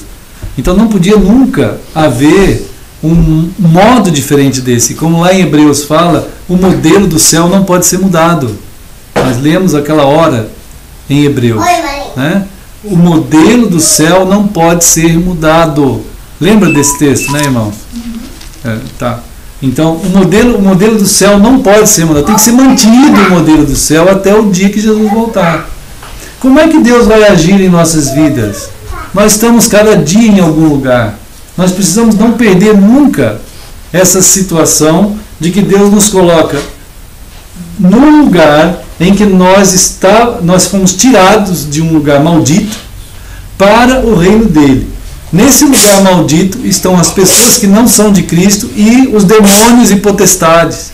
Nós saímos desse lugar, hoje somos reino de Deus, povo de Deus, né? Operados pelo Senhor por sua palavra, né?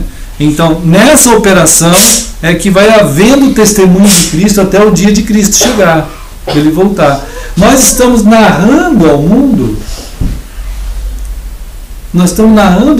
o povo de Deus narra a antecipação do arrebatamento, irmãos, da salvação de Cristo. Então, a gente é uma prova de que há arrebatamento, de que há salvação, de que há céu, de que há Nova Jerusalém, a cidade de Deus. Somos nós. Nós somos a cidade. Quanta gente pensa que a Nova Jerusalém é uma cidade que fica lá no céu, ou é Jerusalém aqui da terra mesmo. Pior ainda. Né? Tem gente que é idólatra da Jerusalém da terra. E tem gente que é idólatra espiritual de uma cidade que está no céu. Mas nós somos a cidade do céu. Nós somos o santuário, nós somos o corpo, nós somos o edifício, nós somos a cidade. São as diversas nomes para nós, né? Então, esse fato de nós estarmos andando aqui como cidadãos do reino dos céus, em que a palavra é o amor do nosso coração, a palavra de Deus é o amor, forma em nós um caráter, né? Uma definição de fronteiras do que é certo, do que não é, pelo jeito de Deus pensar. Né? Quando nós vamos permitindo a nossa mente, nosso coração ser cheio dessa palavra, em oração, né? Que não tem ninguém pegando no pé dos irmãos, nem no meu pé, não existe alguma pegação de pé, existe o Senhor cuidando de nós, como povo, amadurecendo a nossa vida em amor, né? E que Ele nos leva a estar nesse lugar como uma referência do céu aqui.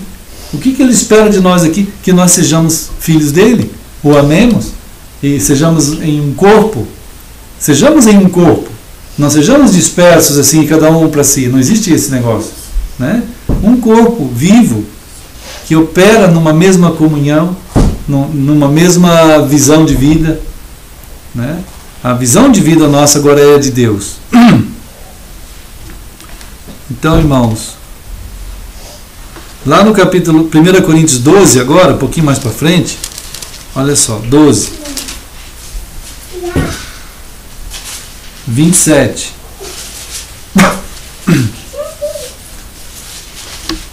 Primeira Coríntios 12, 27. Né? Ele diz assim, ó: ora, vós né? Vós e nós. Vós sois corpo de Cristo, né? Então isso que tem que ser guardado muito no nosso coração, para que a gente não caia na alguma armadilha que mude isso, em algum tipo de modelo que altere isso. É nós que somos o corpo de Cristo. Então nós já, quando Deus olha do céu, é isso que Ele espera ver na terra. Nós numa relação de corpo. Quer dizer, há uma comunhão entre o meu dedo e o meu braço. Há uma comunhão entre o meu braço e o meu antebraço, e o meu tronco, e a cabeça, e tudo. Há uma comunhão.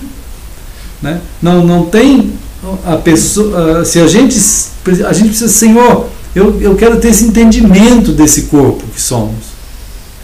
Né? Até a irmã Nair perguntou assim: pastor, como é que eu vou encontrar o Melquisedeque hoje? Como Abraão discerniu.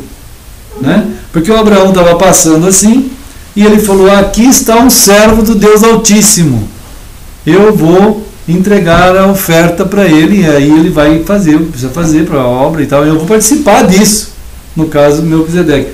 Bom, hoje está uma confusão danada, os pastores estão tirando todo o dinheiro do povo, até mesmo casa, carro, tudo, né?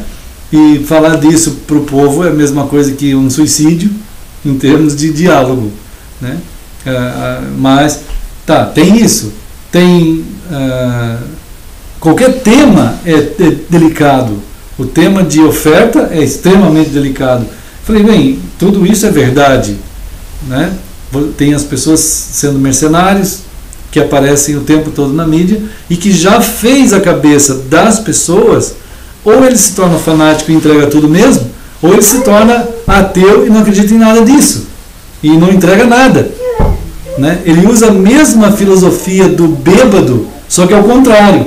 O bêbado pega a Bíblia e fala assim: opa, Jesus bebeu vinho, vou me embebedar. Aí ele fica bêbado, só porque está na Bíblia. Que Jesus... Agora o outro diz assim: olha, só tem mercenário, não vou entregar nada. Aí ele entrega mesmo, né? Então, quer dizer, qual é o tema do coração de Abraão? O que aconteceu no coração de Abraão? Pouca gente quer entender o coração de Abraão. O que aconteceu no coração de Paulo quando ele diz assim, que a gente precisa ser entregue ao Senhor por amor, né? Por amor. Ah, mas o dízimo existe. Ah, o dízimo existe, né? Mas Abraão entregou isso sem ter lei. Não tinha nenhuma lei que Abraão lembrou. Opa, eu sou obrigado a entregar o dízimo. Tinha? Não tinha.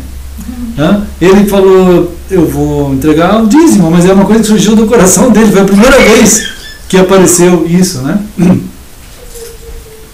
E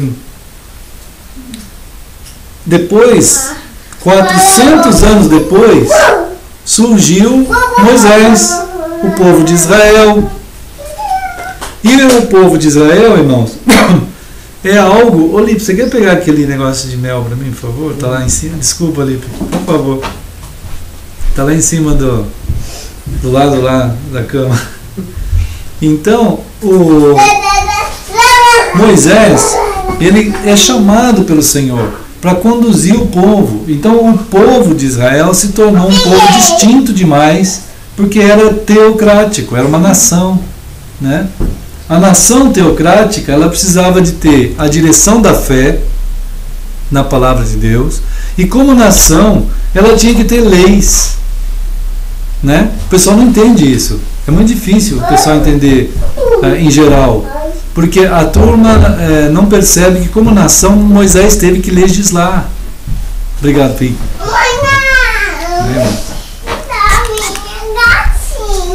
Então Moisés teve que legislar a nação de Israel.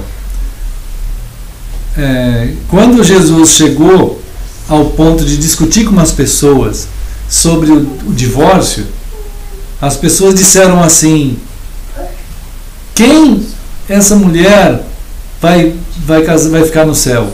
Porque ela teve um tanto de marido, ou ela pode divorciar, não pode divorciar. Jesus disse assim, a única coisa que Jesus disse para as duas escolas de Israel sobre divórcio e casamento, porque uma dizia: pode divorciar por qualquer motivo. Outra escola em Israel dizia: só pode divorciar por adultério. Essas duas escolas de Israel, no tempo de Jesus. E não tinha mais nada. Aí Jesus disse assim: será que vocês lembram como foi no princípio? Ninguém lembrava, né? Como é que foi no princípio? Antes da gente falar em divórcio, quem tem direito, quem não tem direito, vamos tentar pensar como é que Deus fez as coisas, né? Então Deus fez de uma tal maneira que não tem divórcio, não é para ter, né? Mas eles estavam, mas Moisés, aí eles acusaram Moisés.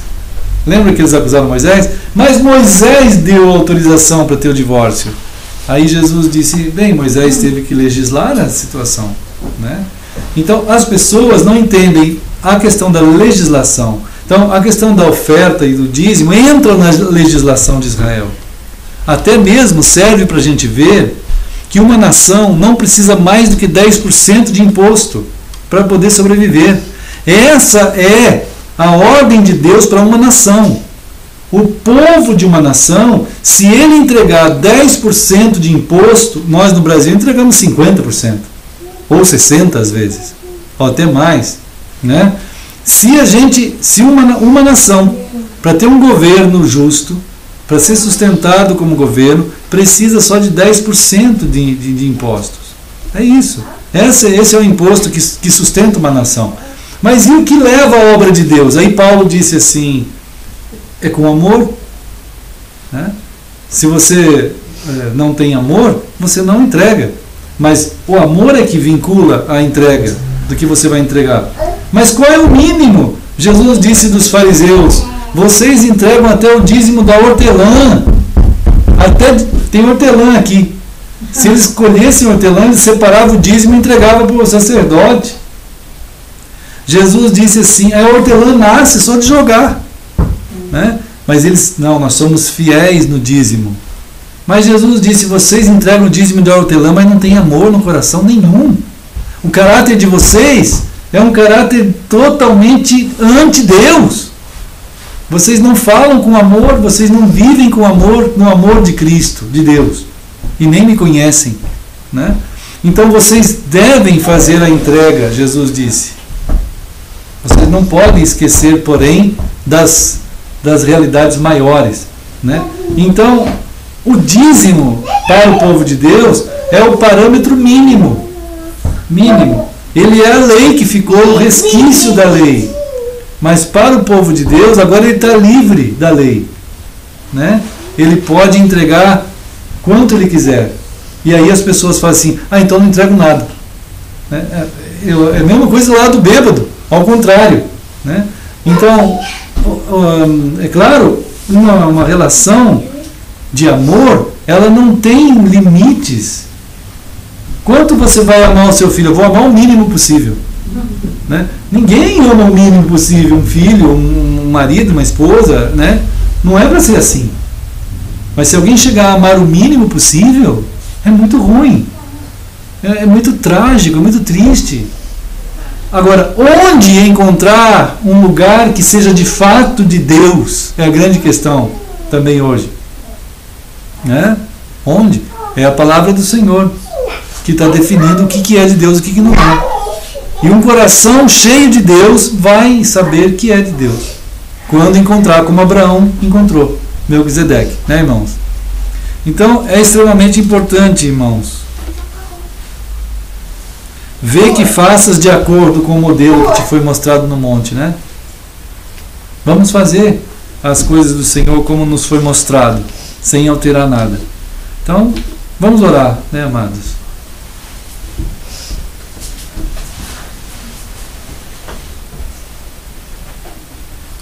Querido Senhor, ó Deus, os teus filhos estão sendo chamados por Ti e estão espalhados por toda a terra, Senhor. Pela mão do Teu Espírito, as coisas Tuas estão acontecendo. Não é possível saber de onde Ele vem, nem para onde Ele vai, conforme diz Tua palavra, e assim o Teu povo também. Teu corpo é conduzido na ordem do Senhor, nessa ordem que não é igual à ordem das mentalidades humanas, Senhor, ou das esperanças, expectativas humanas. ou das academias humanas, mas é na ordem da Tua Palavra que nós queremos muito ser lidos por ela. Abençoa-nos, Senhor. No meio de toda essa situação e no meio da continuidade e persistência do Teu povo, é que Tu virás. Porque o Teu povo anuncia que o Teu juízo chegará, que o céu do Senhor chegará. Porque nós estamos assim vivendo como se anuncia na Tua Palavra, Senhor, a antecipação do juízo, do arrebatamento e do Teu céu. Abençoa-nos agora, Senhor. Queremos celebrar aqui juntos o que o Senhor Jesus, e por causa dele, nós somos, existimos, nos movemos e somos o Teu corpo. Então nós te pedimos a bênção Tua para nós aqui e todo o Teu povo, Senhor, que está espalhado por toda a terra. Assim nós oramos em nome de Jesus. Amém. Então nós vamos entregar... Irmão Santos, será que você pode entregar o pão e o suco?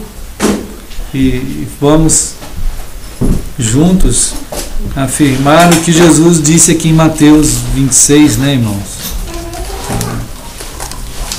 Essas afirmações de Cristo nos nossos dias, dentro do tempo. Porque Ele disse que por um pouco Ele não ia participar conosco desse momento. Mas logo nós vamos participar com Ele lá no céu, né? Então, o que está escrito em Mateus 26 é o que vamos fazer aqui. E Jesus ensinou assim, que eles estavam lá celebrando a última Páscoa, né? Embora os supermercados estejam cheios de ovos de Páscoa, né, irmãos? Que nem existe mais a Páscoa, e muito menos essa que está aí, e muito menos ainda porque cada ovo custa mais de R$50. Já pensou comprar 4 ovos, irmão? Lá vai 200, tem que fazer no cartão, pagar em 10 vezes, aí já chegou outra Páscoa. Isso é uma loucura. Não dá, irmão. Tem que ter a Bolsa Páscoa. Bolsa Páscoa, é verdade, Bolsa Páscoa. Pessoal, né? Não é para comprar uma barra de chocolate derretida? É melhor, irmãos. Quem gosta de chocolate, né, compra aqueles de barra. Tem algumas pessoas falando que naqueles lá já não tem quase nem cacau, né? A gente tem que ter um critério, né, para escolher, ver bem quanto de cacau tem, que às vezes é só banha. Você come aquela banha, aí você tem aqueles mais puros, que você come uma tabletinha por dia, já está bom, né? Não precisa. Mas é luta. Por isso que o Senhor, graças a Deus que o Senhor pegou o pão e Ele abençoou o pão, né? Então o Senhor orou. Querido Senhor, nós sabemos que Tu és a nossa Páscoa, como a Tua palavra revela à humanidade e a nós, o Teu povo. Estamos aqui celebrando o que o Senhor fez por nós, como Cordeiro de Deus, aquele que tira o pecado da nossa vida, aquele que nos deu a Tua paz e a Tua mente e o Teu coração. Nós celebramos aqui, Senhor, o ato de amor e de intervenção do Senhor, em nome de Jesus. Amém. Amém. E então partiu e deu aos discípulos, dizendo: tomai, comei, isto é o meu corpo. Então, amados, como Jesus fez, vamos também fazer.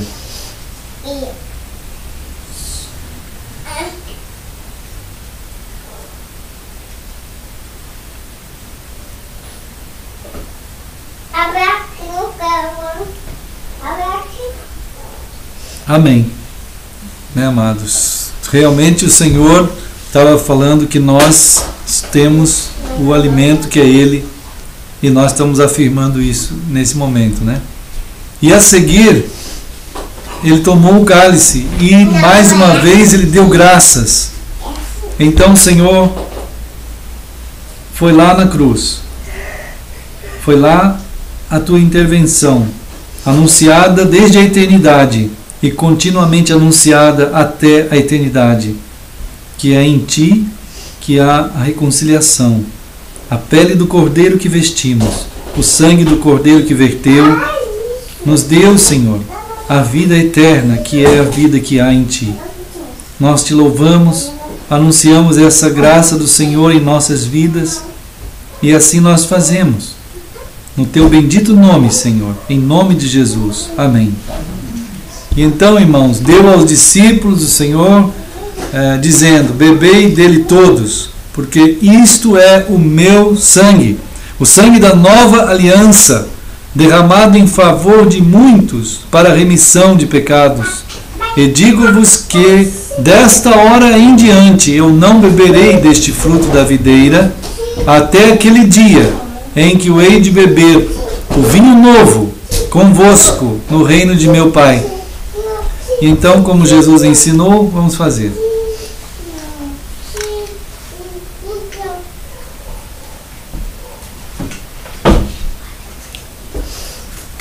Sim, ó Senhor querido, o Teu sangue percorreu as nossas vidas, percorreu o interior do nosso coração, o interior da nossa alma, o interior do nosso corpo. O Teu sangue nos remiu de todo pecado, Senhor. Nós estamos anunciando o que o Senhor fez por nós. Muito obrigado, Senhor.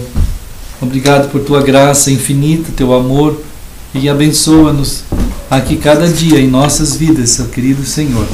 Nós possamos continuar Te anunciando até o dia que o Senhor vier no cumprimento da Tua promessa em nós também. E assim oramos em nome de Jesus. Amém. Obrigado, Gabriel, viu? Obrigado. Obrigado também, Manuela. Bom, irmãos, graças a Deus, a minha mãe está aqui hoje, né? E a minha irmã esteve aqui também. Aí ela ficou com dengue, a minha irmã, e daí já foi embora. Pegou lá em Campinas. Pegou lá, né? Já veio contaminado, né? Aí veio aqui, aí foi para o hospital no domingo passado e estava com aquela situação já de primeiros quadros. Aí voltou para lá, um pouquinho melhor, mas aí está naqueles tratamentos, né? Hoje ela já estava melhor, assim. Foi um susto. Foi. Foi uma luta. Ali, Campinas está bem complicado, essa coisa da dengue. Sorocaba, né? Algumas cidades estão sendo afetadas demais, né, irmãos? Que o Senhor proteja aí a gente e que guarde aí nossos governos para que eles tenham uma chacoalhada do Senhor, para que eles tenham temor, de tal maneira que possam dedicar os recursos que existem de monte para as nossas vidas, né, como cidadãos também aqui. E que Deus abençoe todos nós, né, irmãos? Vamos ficar firmes, temos ali uma continuação da coinonia, e qualquer oferta pode ser entregue ali, e que o Senhor nos guarde sempre em sua graça e paz. Terça-feira a gente vai lá em Campinas, né, mãe? Se Deus permitir, vai ter a coinonia lá nos irmãos, e volto quarta. Mas a minha mãe fica. Mas logo volta, né, mãe? Depois eu venho, se Deus quiser. Bom, vou mostrar os irmãos aí, todos os irmãos. Que Deus abençoe todos. Vamos nós, né? Aqui. Então, Deus abençoe muito. Meu filho, Deus te abençoe também. Com mãe, Deus abençoe.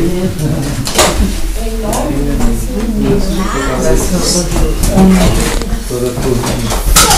Olha só, é que eu tô fazendo daí né? É uma filha. Daí a gente vai chegar lá. Dentro, né? Fechou tudo.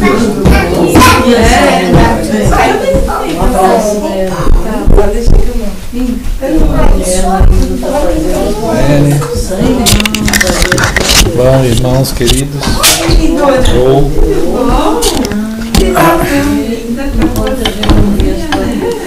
Bom, irmãos, todos os lugares, lá de São Bernardo do Campo.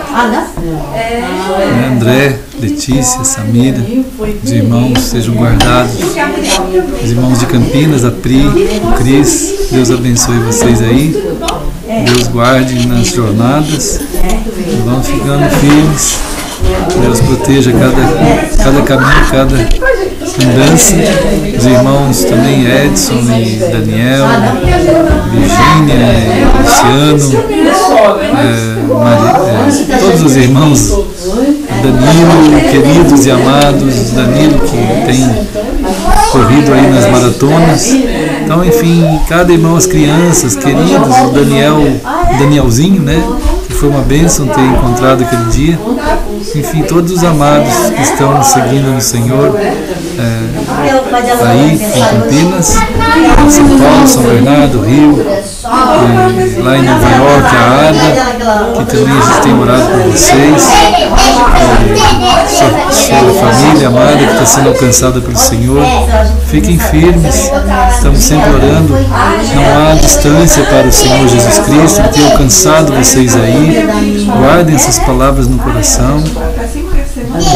Fortaleça o Senhor cada dia, que a reflexão de vocês sempre se dirija para a palavra do Senhor.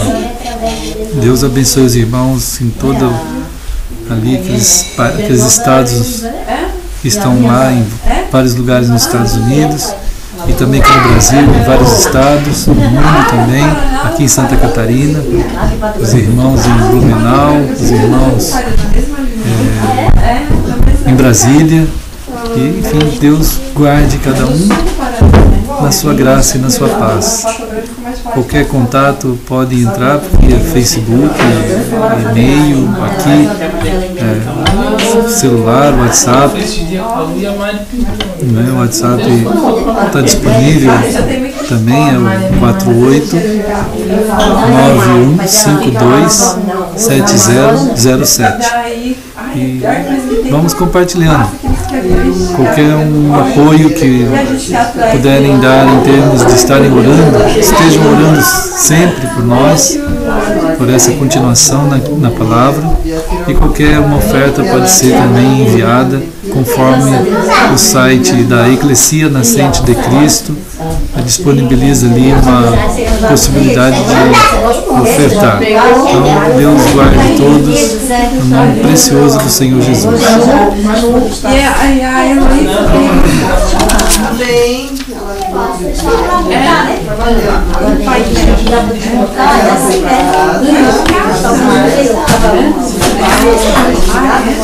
muito bom.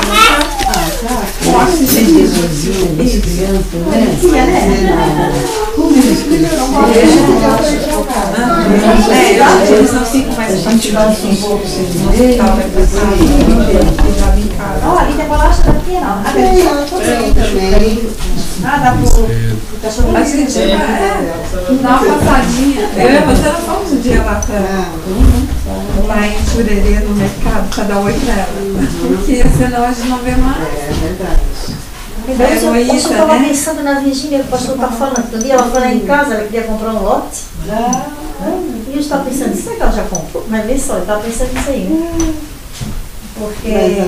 Ela é da onde? Não, lá em casa, na Varginha. Ela é de Brasília também? Não, a Virgínia mora aqui. A Virgínia? A Ela é Virgínia irmã mora na da... igreja. Ah, é irmã da Nair?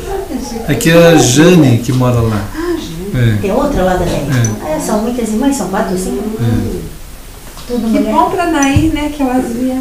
Mas a Virgínia mora aqui mesmo. Ela é casada com um cara lá do sul da ilha. Ele estava lá também. A tia Pai É tia dela. por parte delas.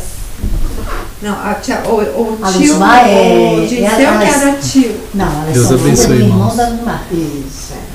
Ah, elas são filhas do... Ah, tá, o tio Disseu que era irmão então, de Messina.